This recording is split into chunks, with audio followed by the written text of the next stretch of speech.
Kukuha tayo ngayon ng parcel na in-order ko sa online. Ganito lang ang pagkuha, guys. So, dito ko kukunin yung aking parcel dito sa PPL. So, kahit sa ang lugar dito merong mga ganito. So, magpindot lang tayo. Pick up 24166.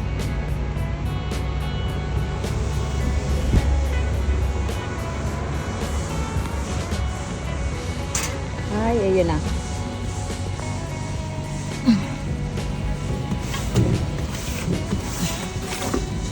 Ito.